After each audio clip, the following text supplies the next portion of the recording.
You've been reading everywhere that calorie tracking is important for losing fat, so you download a calorie tracking app, and after a few days, weeks, or even months, you find that the scale just isn't moving the way you thought it would be, and inevitably your tracking becomes spotty and you give it up. Spoiler alert, calorie tracking works, but a lot of people make the same mistakes over and over again that prevent them from seeing the weight loss they want when they first get into it. And in this video, I'm going to help you avoid the 7 most common calorie tracking mistakes that I see so you can finally get the results you're after. If you're new here, hey, I'm Matteo. I'm the reincarnation of Genghis Khan's older brother, Michael Khan.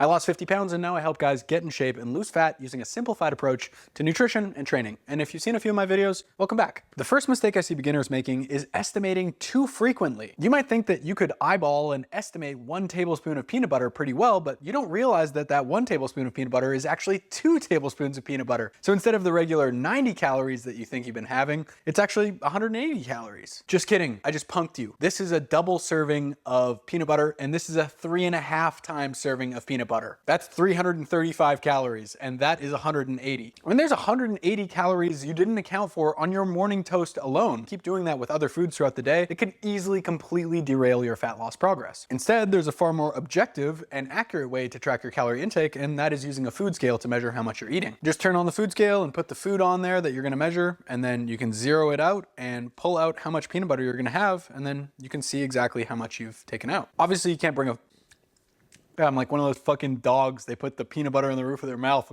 in the middle of the movie. Obviously, you can't bring a food scale to a pizza dinner when you go out at a restaurant, and that's another strategy we're gonna cover later in the video, but for everything you cook and prepare at home, the food scale is a no-brainer. And I'm not even saying that you need to track out and weigh and measure every single gram of every food you eat, but tracking every gram of every food you eat for an entire week will set you up for success long-term and teach you so much about what portions actually look like. At least for 1 week straight, just live by the motto, if you bite it, you write it. What if you feel like you're tracking everything perfectly and you're still not losing weight? The second big mistake happens to guys all the time, and I hear this every single week where a guy says, hey Matteo, how come I'm not losing any weight? I swear I'm eating 1,500 calories per day. And I know it makes sense that if 2,000 calories per day helps you lose fat, then 1,500 calories per day must help you lose fat even faster, right? The whole goal of calorie tracking is to keep your calories in the sweet spot week after week. Not so high that you're not losing any weight, but not so low that you can't actually stick to it for very long, right? You'll know you set your calorie goal too low if you're super hungry all the time, you're moody, your training quality is crap, and you're having a hard time sleeping. And if you want a more detailed look at that, I released a video last week all about how to know if your calories are too low, 5 signs. The easiest way to avoid this is starting with a modest calorie deficit, something like 500 calories below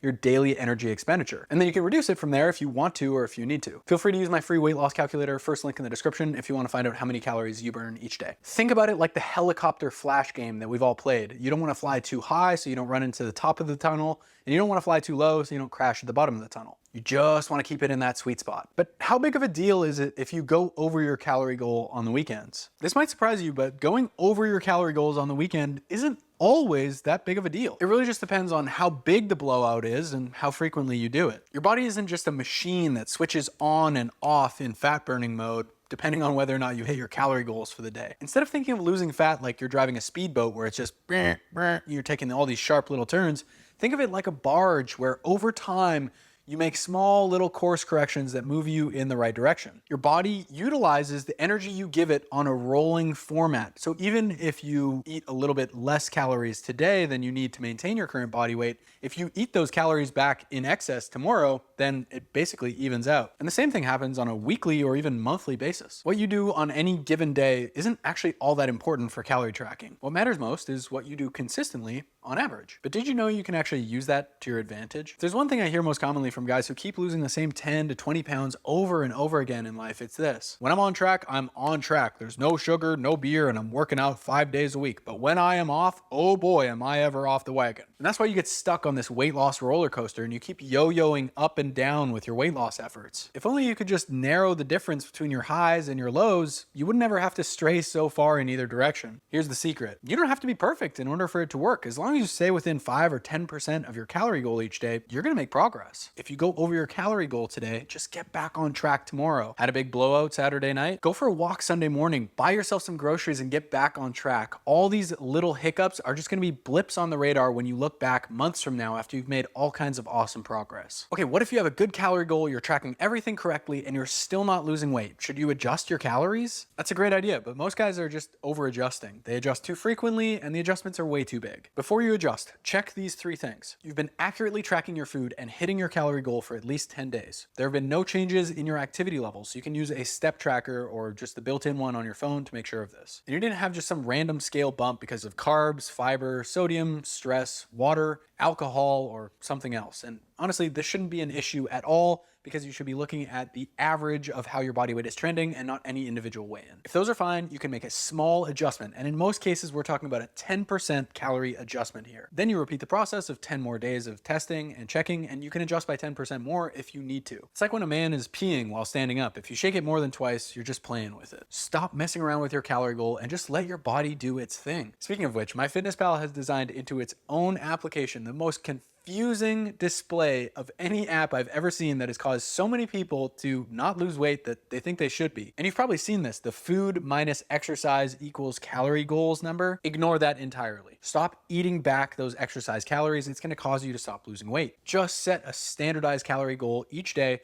and hit it every single day. You don't need to worry about eating back the exercise calories. If you're particularly active one day, great. That's just gonna be some extra fat that you lose that week. Stop messing with things. Here's another practical one for you. Most guys have a ton of variety in their diet. Every night of the week, it's a different dinner, and when they wake up in the morning, it's just a total crapshoot as to what they're gonna have for breakfast that day. If this is you, then you're making calorie tracking so much harder than it needs to be. Start repeating your meals. That way you can just copy paste your calories from one day to the next. Less variety means less time spent tracking, less time spent cooking, and less that can go wrong throughout the week. You just get more results on autopilot. That's what I teach in 4-Point Fat Loss, my brand new program launching June 29th that shows you how to lose fat using simple meals that you can prep in basically 10 minutes per day. You can find that in the description box below. And the last mistake I see is really kind of a habit-based one. You need to keep your phone on you and have food logging be something that you can do throughout the day. Too many times I hear about guys whipping out their phone at the end of the evening and like trying to figure out what they had throughout the day and backlog with their memory and figure out how many calories they had. A huge function of calorie tracking is keeping a running